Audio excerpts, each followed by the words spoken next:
All new at 6 tonight, 12 days until President-elect Donald Trump is sworn into the Oval Office. But ahead of Inauguration Day, Trump continues to pitch ideas regarding U.S. expansion and redrawing the world map. Among them, making Canada the 51st state.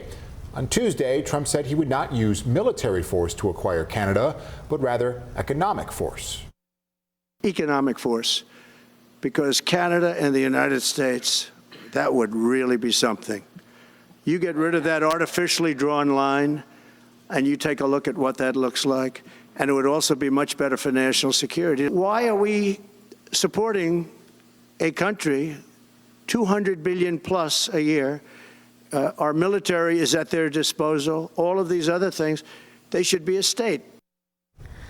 Well, according to some, Trump's idea is overwhelmingly unpopular across the border, according to a poll from Leger Marketing conducted last month. At the time, 82% of Canadians said that they would not support their country becoming a U.S. state. But that poll now several weeks old, and as you just heard, Trump has doubled down on his plans since then. So how are our northern neighbors feeling about this now, with Inauguration Day less than 2 weeks away? Yeah, good way to get those answers is to go over there. So 7 News reporter Taylor Epps spent her day across the border for us to elevate Canadian voices.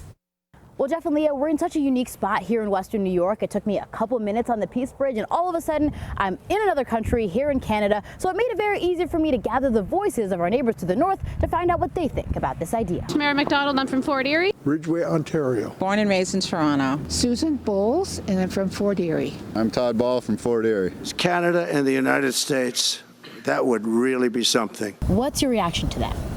I think it'd have pros and cons. Like, it'd be interesting to see what happened. Like, I think our taxes would definitely drop somewhat compared to what we pay now. My initial reaction was much the same as most of my initial reactions to him, which is, really? I think he'd have an awful lot of opposition, and that the Canadians are not going to cooperate with him at all. Yeah, I never heard it, but I'm good with it.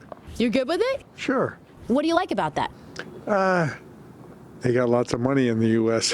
Do you think it could even happen? Do you think it's a reality? It's possible. It's possible. Anything's possible, right? Mm-hmm. It's not going to happen. Why not?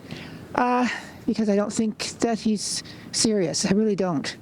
I think he's just trying to ruffle feathers. It wouldn't happen. It's absolutely ridiculous. We're still part of the Commonwealth. So, I mean, it's really, really outrageous, in my opinion. Are you also considering military force to annex and acquire Canada? No.